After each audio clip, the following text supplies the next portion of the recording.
Selamat siang teman-teman sekalian. Kali ini saya akan membahas mengenai masa awal Orde Baru, awal kekuasaan Presiden Soeharto, dan perubahan yang terjadi di Indonesia.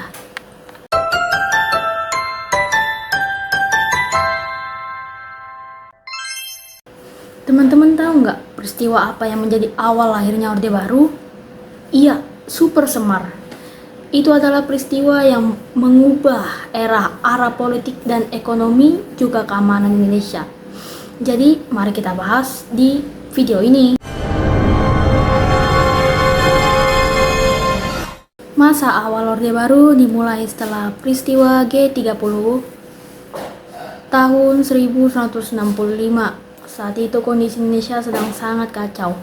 Ekonomi memburuk, inflasi sangat tinggi, situasi politik tidak stabil, dan konflik antara TNI dan PKI yang meningkat. Puncaknya terjadi pada 11 Maret 1966, ketika Presiden Soekarno mengeluarkan Surat Perintah 11 Maret atau Super Semar kepada Letjen Soeharto. Surat ini memberi wewenang kepada Soeharto untuk memulihkan keamanan dan ketertiban negara. Dari sinilah kekuasaan mulai berpindah secara bertahap. Setelah menerima Super Semar, Soeharto langsung mengambil langkah penting, yaitu membubarkan PKI, menangkap tokoh-tokoh yang terlibat atau dianggap pemicu G30 SPKI, dan mengamankan situasi politik. Lalu pada tahun 1167, MPRS mencabut kekuasaan Presiden Soekarno. Setahun kemudian, yaitu pada tahun 1168, Soeharto resmi menjadi Presiden Republik Indonesia. Inilah awal resmi pemerintahan Orde Baru. Masa awal Orde Baru fokus pada stabilitas dan pembangunan. Pemerintah berusaha menciptakan suasana aman dengan menekan kelompok yang dianggap mengganggu stabilitas, memperkuat peran militer dalam pemerintahan.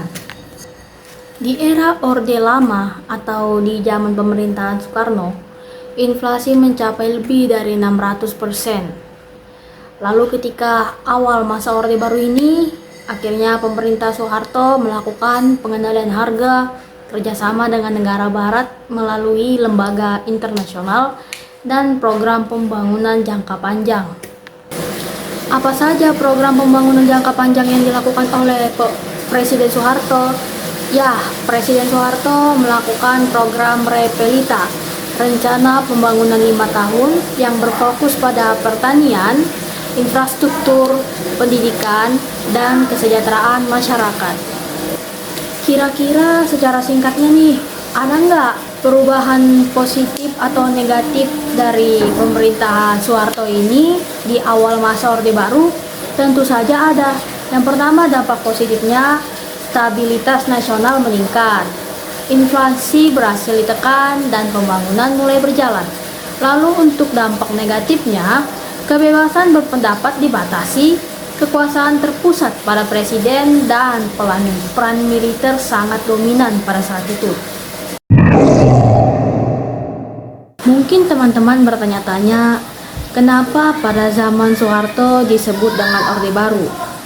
Ya, tentu saja disebut dengan Orde Baru karena tatanannya yang baru, berbeda dengan pada masa pemerintahan yang lama, yaitu pemerintahan Soekarno. Presiden Soeharto menjabat selama 32 tahun, yaitu dari tahun 1967 sampai tahun 1998. Kalau sebelumnya saya sudah jelaskan dampak positif dan negatifnya dari masa pemerintahan Soeharto, kini saya akan jelaskan lebih spesifik lagi sisi enak dan gak enaknya saat pemerintahan Soeharto. Oke, yang pertama sisi enaknya.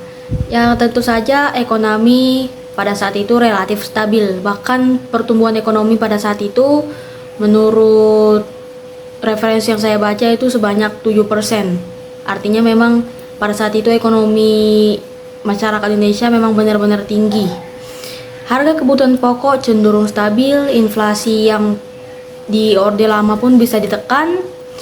Lalu pembangunan besar-besaran. Banyak jalan, bendungan, sekolah, dan puskesmas dibangun pada saat itu. Lalu petani mendapat dukungan penuh dengan pupuk dan irigasi ya. Pada saat itu petani itu benar-benar didukung oleh Soeharto. Di era Soeharto ini kan peran militer itu kuat. Jadi konflik terbuka itu jarang terjadi. Juga demonstrasi juga jarang terjadi. Lalu apa sih sisi tidak enaknya? Tentu saja yang banyak kita ketahui yaitu kebebasan berbicara kita dibatasi. Kritik pemerintah kita bisa ditangkap.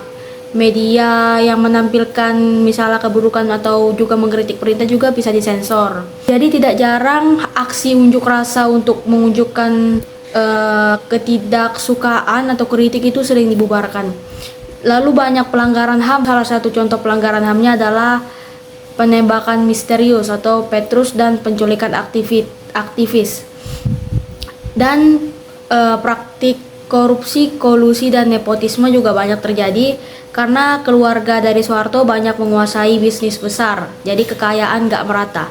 Karena kekayaan yang tidak merata inilah membuat terjadi ketimpangan sosial. Kalau bahasa yang sering disebut itu orang kaya makin kaya, orang miskin makin miskin, seperti itu. Lalu terjadi krisis yang paling terkenal saat itu yaitu krisis 1998. Di sini memang benar-benar kacau sekali. Itulah yang membuat akhirnya Soeharto itu mengundurkan diri. Apa sih Kak bedanya Soekarno dengan Soeharto? Satu perbedaan yang mencolok yaitu adalah Soekarno tidak mau menerima bantuan dari pihak barat, sedangkan Soeharto mau bekerja sama dengan pihak barat. Jadi singkatnya, masa awal Orde Baru adalah masa transisi penting yang menandai perubahan besar dalam sejarah Indonesia. Di satu sisi membawa stabilitas dan pembangunan, namun di sisi lain juga menimbulkan pembatasan demokrasi. Sekian edukasi yang bisa saya terangkan. Terima kasih telah menonton videonya. Sayonara. Sayonara.